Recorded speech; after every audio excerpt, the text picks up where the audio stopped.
There's no other way. In Acts chapter 4 verse 12, the Bible says there's no other name under heaven given amongst men whereby you must be saved. No other name under heaven. No other name under heaven given amongst men whereby you must be saved. Only the name Jesus. Here he says, having no hope. The non-Christian, the man who's not born again. He says, having no hope and without God in the world.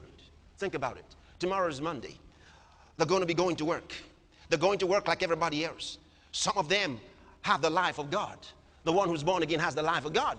And those who are estranged from God, alienated from the life of God, they have no hope. And they're going without God. They're going without God. Think about their children growing up without God.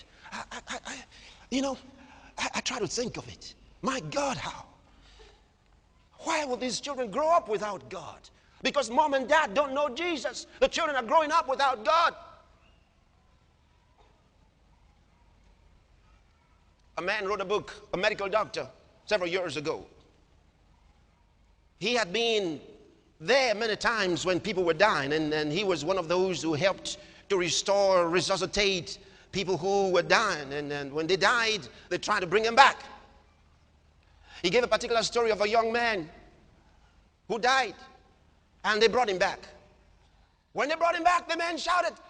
He said, please don't let me go. Don't let me go again, please. This young man came back to life, He said, my God, I was going to hell. I was going to hell. Please don't let me go. Somebody help me. Help me, help me. He kept shouting. They said, hold on. They couldn't keep him quiet. Hold on, hold on. Oh, no, don't let me go. Don't let me go. I went to hell. My God, please don't let me go. Don't let me go. Don't let me go.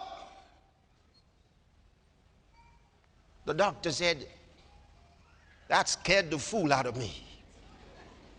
Because he had been a Christian, but he had not been living as a Christian.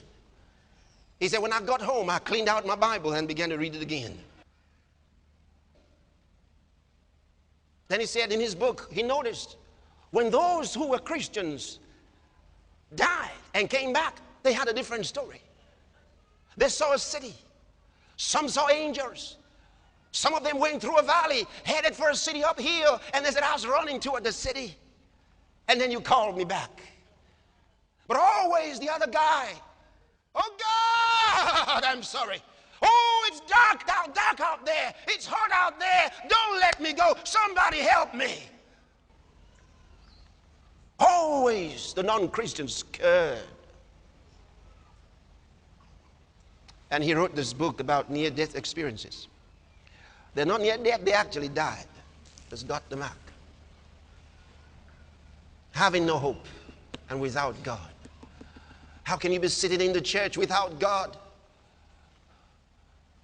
How do you live your life day after day without God? It doesn't matter how many friends you got in the world. To live without God is the most terrible thing I can think of. And then to pass out of this life into a burning hell.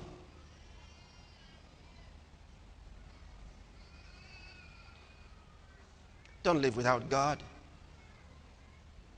Don't live without God. Don't live without God.